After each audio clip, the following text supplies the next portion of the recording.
¿Qué tal, Isaac? Muy buenas tardes, ¿cómo estás? Pues me presento otra vez, soy Rodrigo del Puño Informativo y antes que nada, antes de iniciar con la entrevista, quiero decirte, quiero darte las gracias. Recuerda que este es tu espacio y muchas gracias por aceptarme en la entrevista. Pero, insisto, antes de iniciar siquiera con las preguntas, platícame quién eres, cuál es tu trabajo, en dónde trabajas, platícamelo. Claro que sí, Rodrigo. Bueno, primero que nada, buenas tardes. Es un placer para mí y un honor que tengas a bien entrevistar a tu servidor. Es un gusto, sobre todo, entiendo la importancia de este proyecto que están ustedes llevando a cabo para la UNAM. Muy agradecido, muy honrado. Te cuento rápidamente, soy Isaac Gutiérrez, me dedico, o soy, de hecho, la persona a cargo del área de redacción y comunicación corporativa interna para la empresa Keyens México.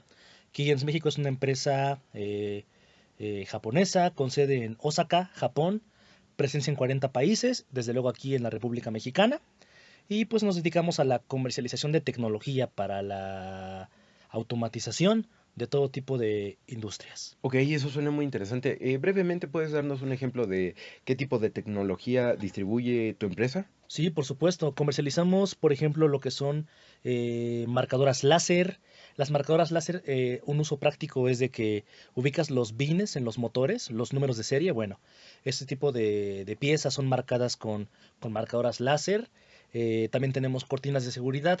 La importancia, por ejemplo, es salvaguardar las extremidades de los operarios, de tal forma que si el brazo, la pierna, alguna parte del cuerpo sobrepasa una parte que pudiera ser peligrosa a una maquinaria, la maquinaria se detiene de tal forma que el operario salvaguarda su vida o vaya, sus extremidades. Tenemos microscopios electrónicos, microscopios digitales, tenemos medidores de fluidos a través de tuberías para que puedas ver el paso de dichos fluidos y no tengas que cortar la tubería, por ejemplo. Entonces, ese tipo de tecnología es la que comercializamos. Ok, muy bien. Pues muchas gracias por dar esa introducción y comencemos con las preguntas. Claro que sí. ¿Cuál es la importancia de una cabeza efectiva en la presentación de una entrevista y cómo eliges el título perfecto? Mira, la importancia de una cabeza efectiva en la presentación de una entrevista, yo creo que radica en captar la atención del lector o tu espectador de forma inmediata. El título perfecto debe ser atractivo, conciso, pero al mismo tiempo debe reflejar de manera precisa el contenido de la entrevista. Para elegir el título perfecto, yo suelo buscar una frase o una palabra que resuma el tema principal de la entrevista, pero que sea interesante para el público al que yo me estoy dirigiendo. Ok, el público empresarial, ¿cierto? Sí, por supuesto. Correcto. Y bueno, ¿qué elementos o información complementaria sueles incluir junto a la cabeza de una entrevista para atraer la atención del lector o los espectadores?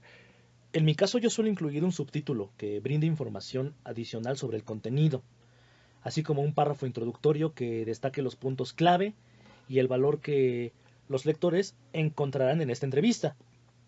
También es muy común que yo utilice imágenes relevantes o fotografías de, debo decirlo, muy alta calidad que acompañen el artículo y la verdad es que aporten un contexto visual. ¿Ok? ¿Cómo decides el orden en el que presentan los temas a lo largo de la entrevista para mantener el interés del público? Mira, yo creo que el orden para presentar los temas en la entrevista depende de la importancia y la fluidez de la historia. Mira, por lo general comienzo con una introducción que establece el contexto y la relevancia del tema, y luego sigo con los aspectos más importantes antes siquiera de abordar los detalles más específicos. Para mí, mantener el interés del público implica equilibrar la información y la narrativa, ambas de manera coherente. Muy bien. Em, ¿Cuál es el propósito del ombligo de la entrevista, claro? ¿Y cómo garantizas que el contenido principal sea sólido y atractivo para las personas que te van a leer? Es decir, que llame la atención y los atrape. Mira, el ombligo, como tú lo llamas de la entrevista, es su contenido principal, donde profundizamos en el tema central, el núcleo. Garantizar que sea sólido y atractivo implica una investigación exhaustiva y una redacción muy clara, porque yo me aseguro de proporcionar datos, ejemplos concretos, testimonios relevantes para respaldar los argumentos que estoy diciendo y, más importante, para mantener la atención del lector. Muy bien. Isaac, ¿Puedes mencionar ejemplos de elementos visuales como imágenes o gráficos que puedan acompañar la entrevista y enriquecerla? Porque no es ningún secreto que, por ejemplo, en periódicos que son para personas o para lectores especializados en cierto tema como el financiero, pues incluyen muchos gráficos, pero cuéntame, ¿tú los incluyes en tus entrevistas o pasas de ellos? Mira, absolutamente, los elementos visuales son esenciales para enriquecer una entrevista. Y mira, por ejemplo, en una entrevista sobre una empresa tecnológica como nosotros en Keyence, yo puedo incluir gráficos que ilustren estadísticamente claves o diagramas que expliquen productos o procesos. Mira, las imágenes de calidad, como ya lo dije, los logotipos y las fotos de los entrevistados también agregan un gran valor audiovisual. Ok. ¿Qué rol desempeñan los subtítulos y llamadas a la acción en la presentación de una entrevista? Ambos, los subtítulos y las llamadas de atención a la acción, perdón, desempeñan un papel importante porque facilitan la navegación, la comprensión del contenido. Por un lado, los subtítulos dividen la entrevista en secciones manejables y las llamadas a la acción pueden guiar a mi lector hacia acciones específicas, como visitar el sitio web de Keyence o descargar alguna suerte de recurso que esté relacionado con el tema. Ah, ok. Creo que hace un momento que me presentaste una de tus revistas, pude ver que había un código Ujú, QR para ingresar a todo el catálogo de productos Keyence. ¿cierto? Ok, eso es un buen ejemplo. ¿Cómo manejas los descansos o separaciones en una entrevista y cuál es su función? Sin duda, los descansos en una entrevista permiten a los lectores asimilar la información de a poco y respirar, darles un respiro. Su función es brindar puntos de pausa para evitar la sobrecarga de información y desde luego que yo pueda mantener la atención de dichos lectores. Ok. ¿Cuáles son las mejores prácticas para mantener una transición fluida entre los temas tratados en una entrevista y que la gente no se haga bolas? Fluidez, mira, estas transiciones fluidas entre temas se logran mediante una redacción coherente, ya lo he dicho y lo repito, y la utilización de frases de transición. Esto ayuda a mis lectores a seguir el hilo de la historia sin que se confundan. Ok. ¿Y has experimentado algún enfoque creativo o innovador en la presentación de entrevistas que haya tenido un impacto positivo en tu audiencia? Sí, la verdad es que sí. Yo personalmente he experimentado con formatos innovadores como son, puedo decirte ahorita mismo, entrevistas en video o contenido interactivo, que sí han tenido un impacto muy positivo al llegar a una audiencia más diversa y desde luego fomento o intentamos fomentar la participación. Ok, bueno, eso es muy importante. Y bueno, ¿qué consideraciones tienes en cuenta al adaptar las presentaciones de una entrevista para las diferentes plataformas o medios, por ejemplo, los impresos, en línea, audio o video? Mira, adaptar mi presentación a de una entrevista a una serie de plataformas, yo considero las preferencias y las expectativas del público en cada una de ellas. Mira, por ejemplo, en línea, yo puedo usar multimedia, mientras que en medios impresos, físicos, me centro mejor en un diseño que sea visualmente atractivo, Ok. ¿sabes? Eh, ¿Cómo logras que la estructura de las entrevistas sea coherente y fácil de seguir para el público?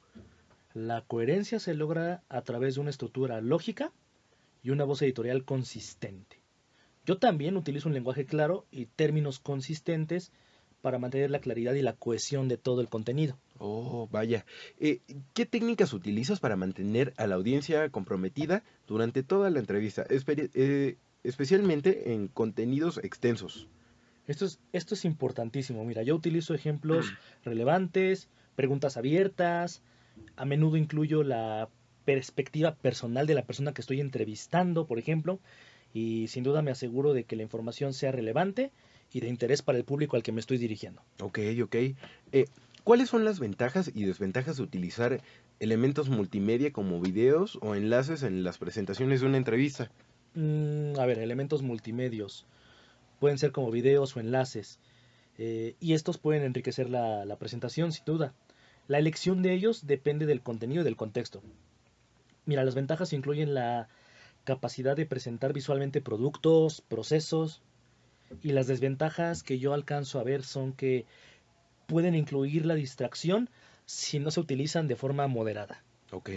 Em, ¿Cómo decides cómo y cuándo incorporar testimonios, citas o ejemplos concretos en la entrevista para respaldar tus argumentos o tus relatos o lo que estás escribiendo.